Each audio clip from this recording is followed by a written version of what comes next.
तो अब हम लोग आते हैं कंडक्टिविटी। देखिए कंडक्टिविटी जो है ना रेजिस्टिविटी का ही उल्टा होता है, कंडक्टिविटी। इसको हम लोग सिग्मा से डिनोट करते हैं। ये जो सिंबल है ये जो है सिग्मा कहलाता है ना, इसको पढ़ते हैं रीड, ये सिग्मा है ना, सिग्मा से डिनोट करते हैं। और सिग्मा इक्वल टू क्या होता है आपका 1/ρ, यानी कंडक्टिविटी इक्वल टू 1 रेजिस्टिविटी। तो SI यूनिट ऑफ सिग्मा की बात करें, यानी कंडक्टिविटी जो है सबसे ज़्यादा किसका होगा, इसका SI यूनिट ये 1/ओम मीटर होता है ना, तो पर ओम पर मीटर। कंडक्टिविटी सबसे ज़्यादा किसका होगा, मेटल का होगा, कंडक्टर का होगा, और उसके बाद जो है एलॉयज एंड सेमीकंडक्टर, और सबसे कम कंडक्टिविटी आपका किसका होगा, इंसुलेटर का। और एक टर्म और है कंडक्टेंस, कंडक्टेंस को G से डिनोट करते हैं। तो कंडक्टेंस देखिए आपका क्या होता है, रेसिप्रोकल ऑफ रेजिस्टेंस। तो SI यूनिट जो है आपका क्या हो गया, पर ओम। तो ऐसे ज़्यादा जो है हमारे जो है फिजिक्स में जो है कंडक्टिविटी ही टर्म यूज होता है, कंडक्टेंस बहुत कम यूज होता। तो रेजिस्टिविटी को ध्यान में रखना और कंडक्टिविटी को भी ध्यान में रखना। तो रेजिस्टिविटी को ही स्पेसिफिक रेजिस्टेंस बोलते हैं। अगर क्वेश्चन में रहे कि स्पेसिफिक रेजिस्टेंस किन फैक्टर पे डिपेंड करता है, कंफ्यूज करने के लिए आपको कह सकता है इस पर, ये नहीं कि रेजिस्टेंस देख लिए और बोल दिए कि सर लेंथ ऑफ कंडक्टर और area of conductor, temperature and nature of material, क्योंकि ऑप्शन आपको हर वैसे भी दिया हुआ रहेगा। तो जहाँ भी स्पेसिफिक रेजिस्टेंस आएगा तो सिर्फ 2 फैक्टर पे, टेम्परेचर और नेचर ऑफ मटेरियल। उसी तरह से कंडक्टिविटी, क्योंकि रेजिस्टिविटी का जो है रेसिप्रोकल होता है, ये भी 2 फैक्टर पे डिपेंड करता है। एक जो है हमारा नेचर ऑफ मटेरियल और दूसरा टेम्परेचर। इसमें जो है टेम्परेचर जो है, अगर हम लोग कंडक्टर की बात करें तो टेम्परेचर बढ़ाएंगे तो कंडक्टिविटी क्या होगा, घटेगा कंडक्टर में। सेमी कंडक्टर में उल्टा होता है, वहाँ टेम्परेचर बढ़ाते हैं तो कंडक्टिविटी क्या होता है, घटता है। तो ये वाला अगर कारण आपको पता चल जाए है ना कि रेजिस्टिविटी में टेम्परेचर जो है आपका बढ़ाने पे रेजिस्टिविटी क्यों बढ़ता है, तो आप ये भी समझ जाएंगे। तो आप जो है इसको कमेंट बॉक्स में बताइएगा, कुछ कम आप भी कीजिए।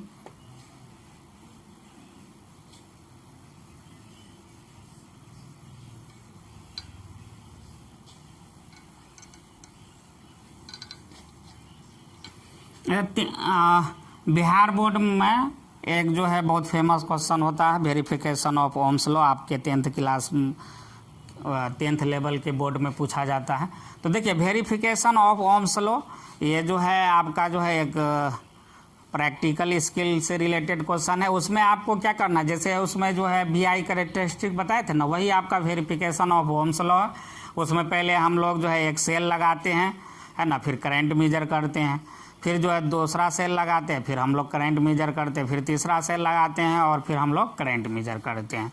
अब जो है कि ये सब जो है होता कैसे, करंट कैसे मेजर करते हैं, तो उसके लिए कौन सा डिवाइस होता है आपका एमीटर, और पोटेंशियल डिफरेंस मेजर करने के लिए हम लोग कौन सा डिवाइस यूज करते हैं, वोल्ट मीटर।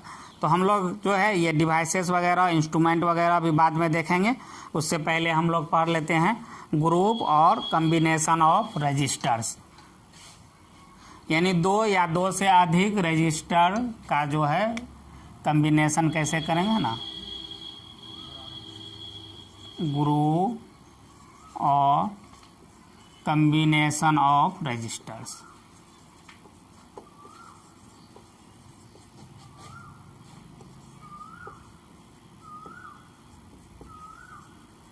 तो पहले इसमें हम लोग देखते हैं सीरीज कम्बिनेशन।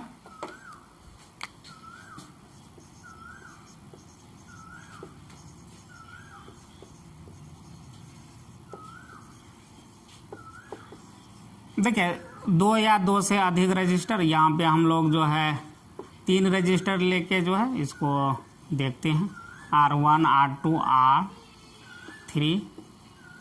है ना।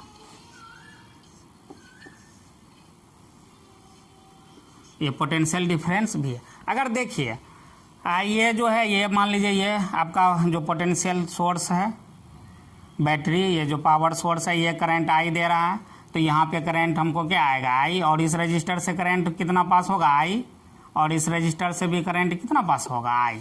ये तीनों रजिस्टर जो है हमारा अगर डिफरेंट वैल्यू का भी रहेगा, मान लीजिए तीनों सेम है तो तब भी आई करंट पास। अगर तीनों अलग अलग है, मान लीजिए ये 2 ओम है ना, और ये हमारा 4 ओम है, और ये हमारा जो है 3 ओम है, तब भी जो है इसमें करंट क्या होगा, सेम ही होगा। तो यानी हम लोग जो है ये कह सकते हैं कि सीरीज कॉम्बिनेशन 2 और more resistors are connected in such a way if current through different registers are same. अगर डिफरेंट रजिस्टर के थ्रू करंट जो है सेम पास करे तो वैसे कॉम्बिनेशन को, वैसे ग्रुप को हम लोग क्या बोलेंगे, सीरीज बोलेंगे, सीरीज कॉम्बिनेशन, है ना। यानी हम ये कह सकते हैं current through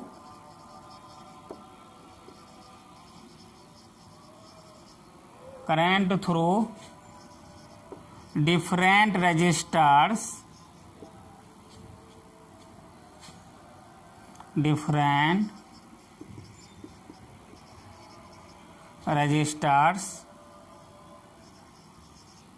are same. Current if लगाते हैं ना, if current through different registers are same then this type of combination is called series combination. Then this type of combination is called series combination.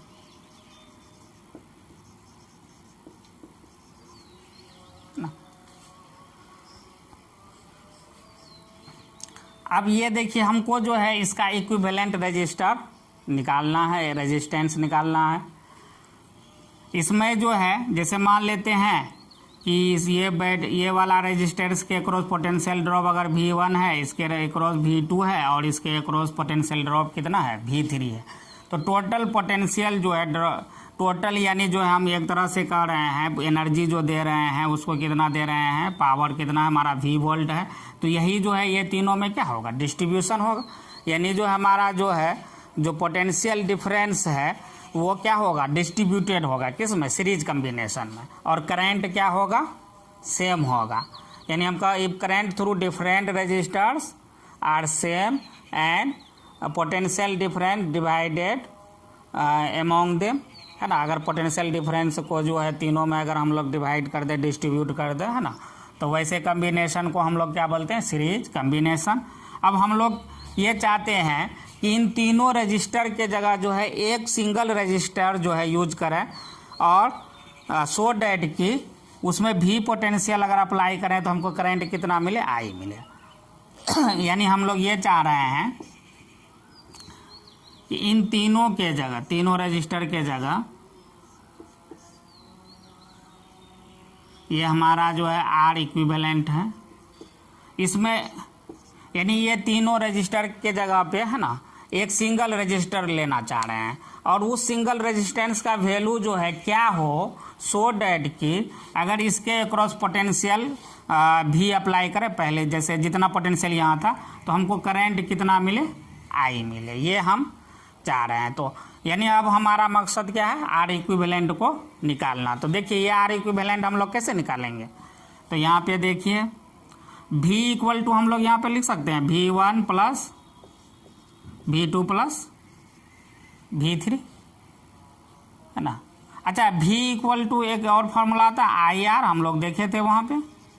तो इसके across अगर हमको V1 लिखना होगा तो V1 हम क्या लिखेंगे, इस रजिस्टर से करंट कितना पास हो रहा है, I, और रजिस्टेंस का वैल्यू कितना R1, तो इसको हम लोग लिख सकते हैं I इंटू R1। उसी तरह से अगर हम लोग V2 की बात करें, अच्छा इसको इक्वेशन 1 दे देते, अगर V2 की बात करें तो इसको हम लोग लिख सकते हैं I, सिमिलरली V2 आपका क्या हो जाए I इंटू R2। करंट इसमें से भी आई पास कर रहा और रेजिस्टेंस कितना R2। उसी तरह से अगर हम लोग V3 की बात करें तो ये कितना हो जाएगा I इंटू R3। और इन तीनों वैल्यू को पुट कर दें फर्स्ट में, और यहाँ पे जो है देखिए V इक्वल टू इस रजिस्टर से करंट कितना पास हो रहा है I, और रेजिस्टेंस का वैल्यू R इक्विवेलेंट है, तो यहाँ पे हम लोग लिख सकते हैं V equal to I into R equivalent, V equal to I into R equivalent. तो फ्रॉम फर्स्ट है ना, तो V इक्वल टू आपका क्या है V1 plus V2 plus V3। अब सबका वैल्यू रख दीजिए। V के जगह पे हम लोग क्या ले रखेंगे I इंटू R इक्विवेलेंट, और V1 के जगह हम लोग क्या रखेंगे I into R1 plus I into R2, और ये प्लस I इंटू R3। तो यहाँ पे देखिए I कॉमन ले लेते हैं तो हमको क्या बचेगा R1 plus R2 plus R3, और ये I इंटू R भी इक्विवेलेंट है, तो I कैंसिल हो जाएगा, तो R इक्विवेलेंट हमारा क्या हो जाएगा R1 plus R2 plus R3, यानी तीनों को हम लोग क्या कर देंगे ऐड कर दें। यानी यहाँ पे देखिए तीनों को ऐड कर दें 2 ओम 4 ओम 3 ओम, 4 प्लस 3 7 प्लस 2 9, तो ये R इक्विवेलेंट का वैल्यू कितना हो जाएगा 9 ओम। जो हमारा इक्विवेलेंट रजिस्टर्स है ये भी आप ध्यान दीजिए, वो इक्विवेलेंट रजिस्टर का वैल्यू देखिए, जो आपका सबसे मैक्सिमम रेजिस्टेंस है उससे भी आपका ज़्यादा वैल्यू है। यानी सीरीज के केस में जो हमारा सबसे ज़्यादा वैल्यू वाला जो है रेजिस्टेंस होगा उससे भी ज़्यादा इक्विवेलेंट रेजिस्टेंस का वैल्यू आएगा।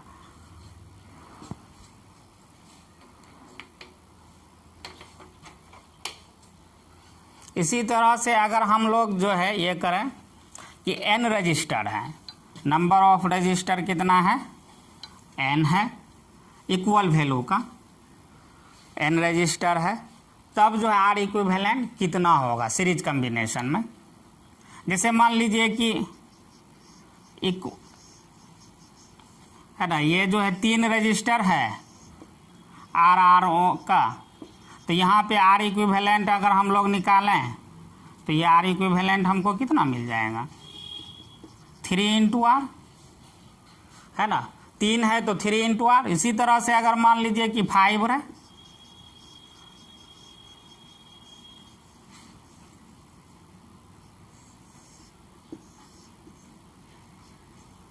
R अगर 5R रहेगा तो R इक्विवेलेंट कितना हो जाएगा 5 इंटू R। उसी तरह n number of registers, equal value का n रजिस्टर रहेगा तो उसके लिए R इक्विवेलेंट कितना हो जाएगा n into R।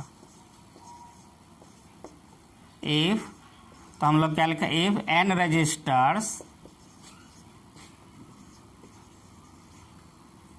n registers of equal value, if n registers of equal value are is connected in series, if n registers of equal value are is connected in series, then R equivalent आपका क्या हो जाएगा n into R, then R equivalent आपका क्या हो जाएगा n into R।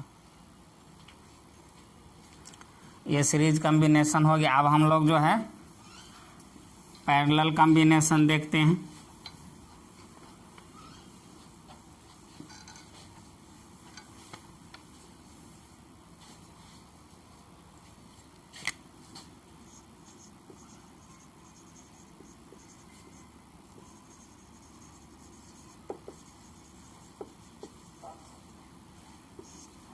Example के तौर पे इसमें भी हम लोग जो है 3 ही रजिस्टर लेते हैं।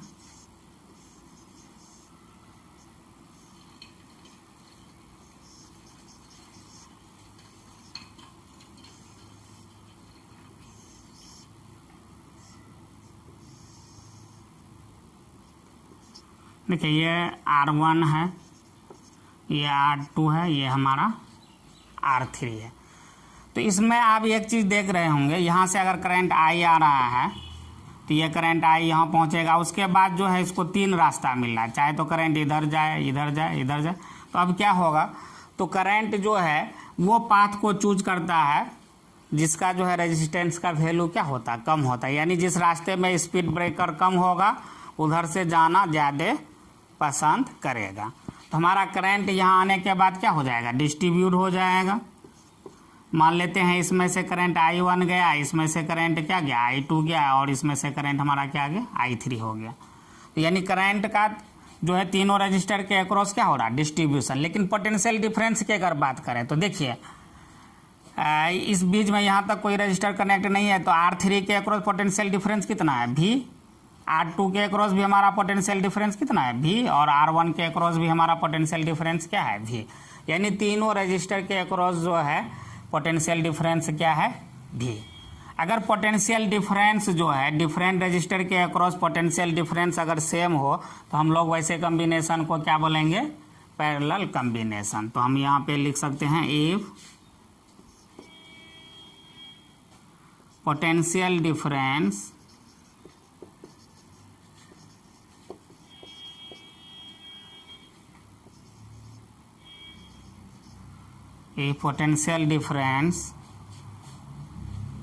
is same in different register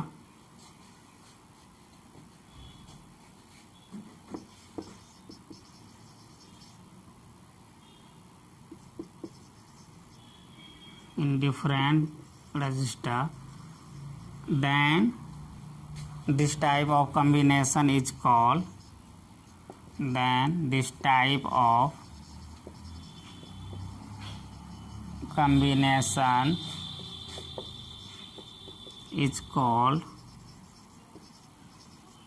parallel combination.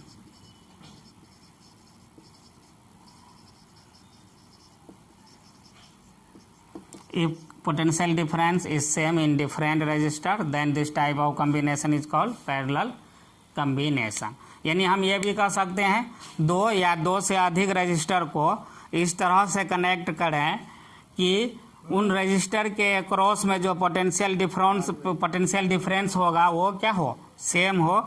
तो उस तरह के कम्बिनेशन को हम लोग क्या बोलते हैं, पैरेलल कम्बिनेशन। तो यहाँ पे देखिए इसका इक्विवेलेंट सर्किट, हमको जो है इन तीनों रजिस्टर के जगह पे एक रेजिस्टेंस लेना है। तो इसमें हम लोग पोटेंशियल डिफरेंस भी अप्लाई कर रहे हैं, ये हमारा आर इक्विवेलेंट है। यानी जो है हम लोग चाह रहे हैं कि इन तीनों रेजिस्टेंस के जगह जो एक सिंगल रेजिस्टेंस लें, है ना, तो सो डैट कि अगर उसके अक्रॉस में पोटेंशियल भी अप्लाई करें तो करंट कितना मिले, आई मिले। यानी इतना सेम पोटेंशियल अप्लाई करें तो सेम करंट मिले, लेकिन इसके जगह पे हम रेजिस्टेंस सिंगल एक रजिस्टर रखना चाह रहे हैं। तो उस रेजिस्टेंस का वैल्यू क्या होना चाहिए, जैसे मान लीजिए कि ये जो है हमारा 2 ओम है और ये जो है हमारा 4 ओम है और ये मान लेते हैं 5 ओम है। तो इसका वैल्यू क्या होना चाहिए हम कैलकुलेट करना चाह रहे हैं। तो यहाँ पे देखिए तो कैसे कैलकुलेट करेंगे, पोटेंशियल सब में क्या है हमारा सेम है, करंट अलग अलग है। तो यहाँ पे I1 क्या लिखा है, I इक्वल टू हमारा फार्मूला क्या होता है, V/R।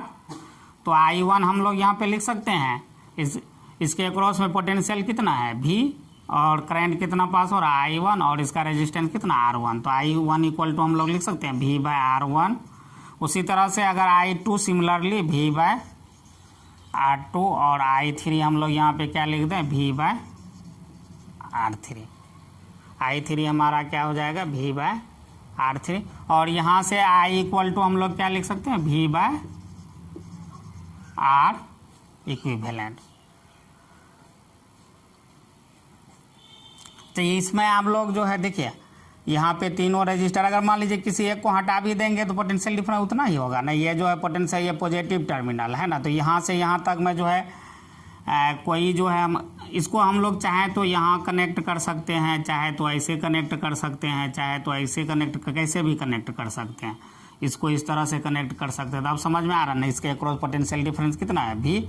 उसी तरह से इसके अक्रॉस भी पोटेंशियल डिफरेंस कितना हो जाएगा, V।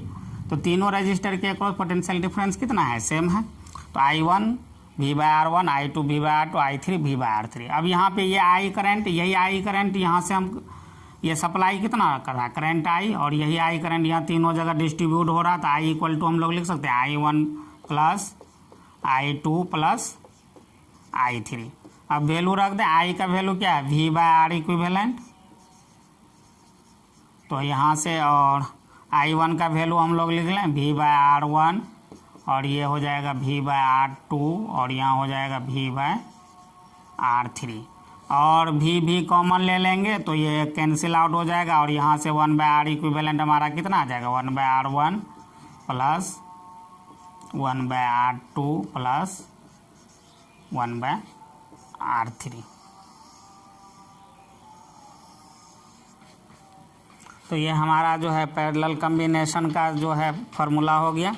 अगर 3 रजिस्टर पैरेलल में होगा तो 1 by R1 plus 1 by R2 plus 1 by R3। 3 से अगर ज़्यादा होगा तो फिर यहाँ जोड़ देंगे, अगर 4 होगा तो प्लस 1 बाय R4। उसी तरह से अगर 2 रजिस्टर हो,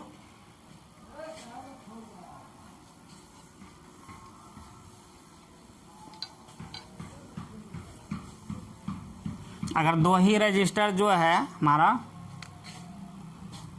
कनेक्ट हो पैरेलल में, ये R1 है और ये हमारा क्या है R2 है, तो 2 रजिस्टर कनेक्ट होगा तो यहाँ पे जो है हम लोग देखो क्या लिख लेंगे 1 by R equivalent equal to 1 by R1 plus 1 by R2। और इसको अगर हम लोग सॉल्व करें है ना, एलसीएम यहाँ पे आ जाएगा हमारा R1 R2, और ये हो जाएगा R2 प्लस R1, यहाँ से 1 बाय R इक्विवेलेंट, और क्रॉस मल्टीप्लाई कर दें तो R equivalent R1 plus R2, और ये इक्वल टू हो जाएगा R1 इंटू R2। तो यहाँ से R इक्विवेलेंट हम लोग क्या लिख सकते हैं R1 R2 divided by R1 plus R2। तो ये जनरली हम लोग को जो है 2 ही रजिस्टर का कम्बिनेशन रहता है, तो उसके लिए ये काफ़ी इंपॉर्टेंट है। R equivalent equal to R1 R2, R1 into R2 upon R1 plus R2। अब देखिए अगर 2 रजिस्टर सेम वैल्यू का अगर पैरेलल में कनेक्टेड हो तब हम लोग क्या करेंगे, तो यहाँ से जो है 1 by R equivalent equal to ये भी R है, तो ये कितना हो जाएगा 1 by R plus 1 by R, तो इसको हम लोग लिख सकते हैं 2 बाय R। तो यहाँ से R इक्विवेलेंट हमारा क्या हो जाएगा R बाय 2। और सिमिलरली अगर 3 कनेक्ट हो, ये भी हमारा R है, ये भी हमारा R है, और ये भी हमारा R है, 3 कनेक्ट होगा तो तब देखिए क्या लिख सकते हैं 1 बाय R इक्विवेलेंट, यहाँ से हम लिखेंगे 1 by R plus 1 by R, और ये प्लस 1 बाय R। तो ये हमारा 1 by R equivalent equal to यहाँ पे क्या आ जाएगा 3 बाय R, यहाँ और R इक्विवेलेंट यहाँ से हम लोग क्या लिख लेंगे R बाय 3। 2 था तो R बाय 2, 3 है तो R बाय 3। उसी तरह से अगर n number of registers of equal value are connected in parallel combination, अगर इक्वल वैल्यू का रजिस्टर जो है पैरेलल कम्बिनेशन में अगर n number of registers connected हो तब जो है इक्विवेलेंट रजिस्टर्स हमारा क्या हो जाएगा, इक्विवेलेंट रेजिस्टेंस हो जाएगा R बाय n, है ना। तो यानी हम लोग जो है इसको ऐसे लिख सकते हैं if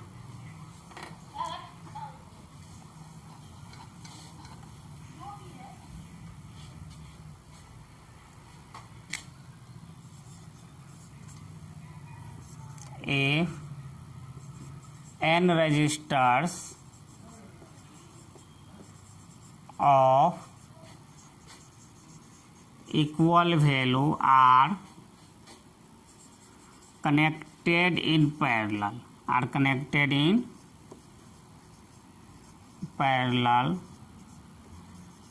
then R equivalent equal to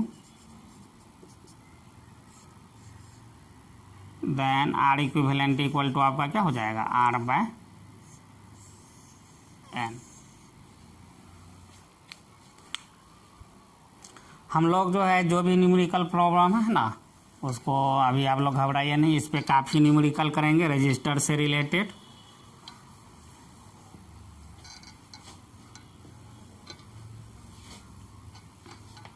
और एक छोटा सा टॉपिक बच गया है, इलेक्ट्रिकल सर्किट,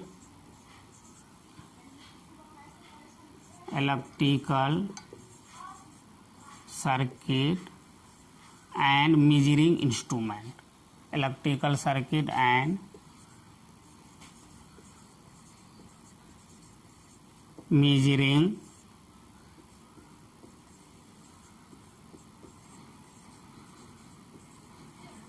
इंस्ट्रूमेंट, है ना, electrical circuit and measuring instrument.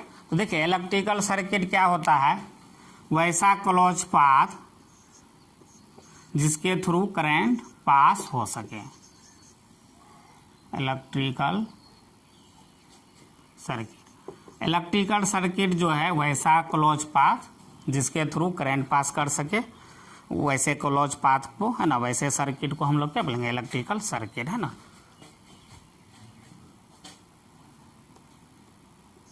तो इसको electrical, it is a closed path,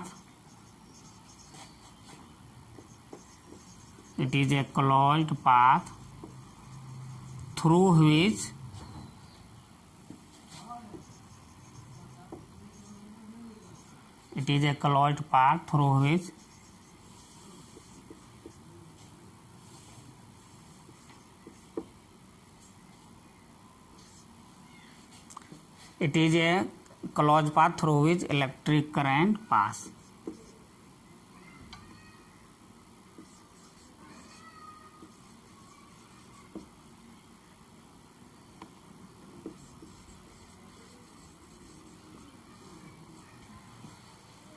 Through which electric current can pass through.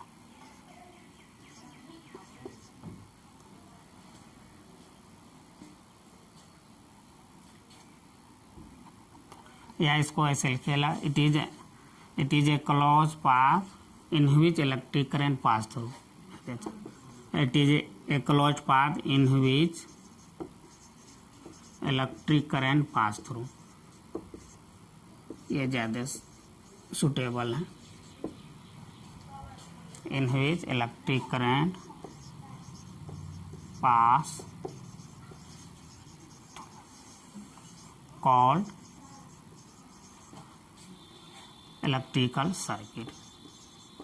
इसको हम लोग क्या बोल देंगे, इलेक्ट्रिकल सर्किट। यानी वैसा बंद परिपथ जिसमें जो है चार्ज का फ्लो हो सके, जिसके थ्रू करंट पास कर सके, उसको हम लोग क्या बोलते हैं, इलेक्ट्रिक करंट। इसमें बहुत सारे जो है इलेक्ट्रिकल एलिमेंट हो सकते हैं, जैसे मान लीजिए कि बल्ब लगा दीजिए आप, है ना, यहाँ पे एक बल्ब लगा दीजिए, एक फैन कनेक्ट कर सकते हैं, है ना। तो बहुत सारा एलिमेंट इसमें रहता है ना, वायर लेते हैं और सेल लेते हैं, एक स्विच लेते हैं हम लोग।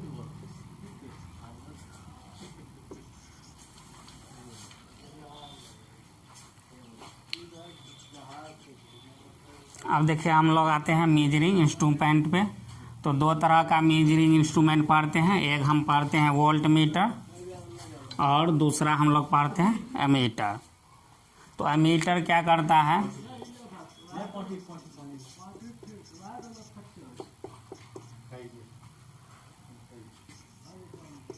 It measures the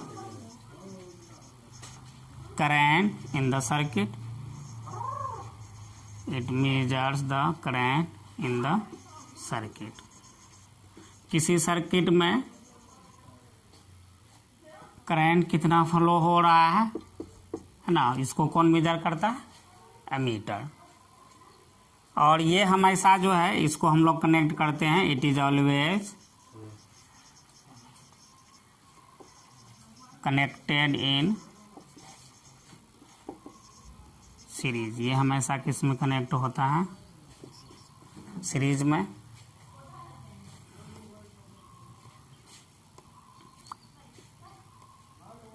ideal resistance के लिए जो आइडियल एमीटर के लिए जो रेजिस्टेंस होता है वो कितना होना चाहिए, इन्फिनिटी।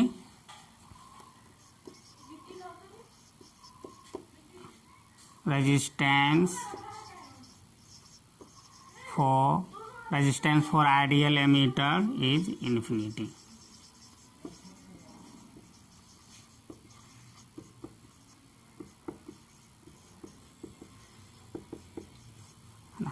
सीरीज में कनेक्ट करते हैं और ये करंट को मेजर करता है, और आइडियल एमीटर का जो रेजिस्टेंस होता है वो कितना होता है, इन्फिनिटी होता है। और दूसरा मेजरिंग इंस्ट्रूमेंट है हमारे पास वोल्ट मीटर। तो इसको हम लोग क्या बोल सकते हैं, इट इज अ डिवाइस,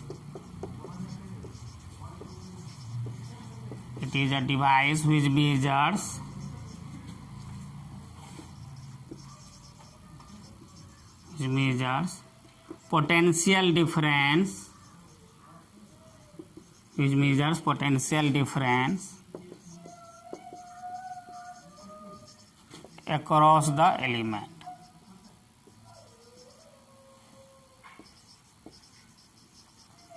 है ना, ये पोटेंशियल डिफरेंस को मेजर करता है। और इसको जो हम लोग कनेक्ट किस में करते हैं, it is connected in parallel,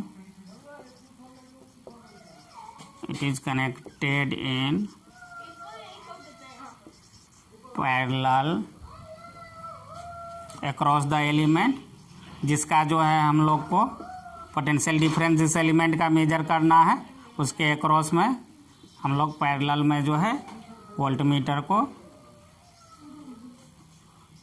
लगा देते हैं और हम लोग जो है पोटेंशियल डिफरेंस मेजर कर लेते हैं। और आइडियल वोल्टमीटर के लिए रेजिस्टेंस कितना होता है, सॉरी यहाँ पे एमीटर के लिए इन्फिनिटी नहीं, ये जीरो, ये आपका जीरो होता है, उल्टा हो गया ना। रेजिस्टेंस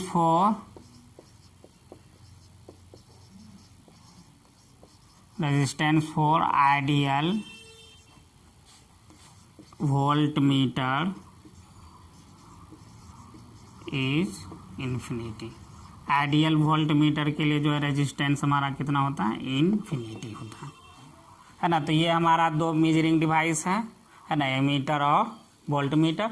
और इसका एमीटर को जो कैसे बनाया जाता है, इसका कंस्ट्रक्शन डायग्राम वगैरह हम लोग जो है 10th स्टैंडर्ड में नहीं देखते, इसको हम लोग 12 स्टैंडर्ड में देखते हैं ना। 12 की क्लास में जब इलेक्ट्रिसिटी पढ़ाएंगे तो आप लोग उस वीडियो को देख लीजिएगा, तो वहाँ समझ जाइएगा कि एमीटर और वोल्टमीटर कैसे बनाया जाता है। तो इन दोनों डिवाइस को जो है एक सर्किट में हम लोग दिखा देते हैं ना। जैसे ये मान लीजिए हमारा सर्किट है, दो रेजिस्टेंस है R1, ये हमारा R2 है। तो अगर हमको जो है R2 के अक्रॉस कितना पोटेंशियल ड्रॉप है ये मेजर करना होगा, तो हम लोग क्या करेंगे, वोल्टमीटर को इसमें यहाँ कनेक्ट कर देंगे इस तरह से, और हमको जो है मिल जाएगा, रीडिंग मिल जाएगा। अगर हमको जो है करंट इस सर्किट में मेजर करना है तो हम लोग क्या करेंगे, यहाँ पे जो है सीरीज में जो है एक एमीटर लगा देंगे ना। एमीटर का जो सिंबल है वो सिंबल इस तरह से हम लोग ना, ये हमारा एमीटर का क्या है, सिंबल है। और वोल्ट मीटर का जो सिंबल है बस एक ही जगह भी यूज कर लेते हैं ना।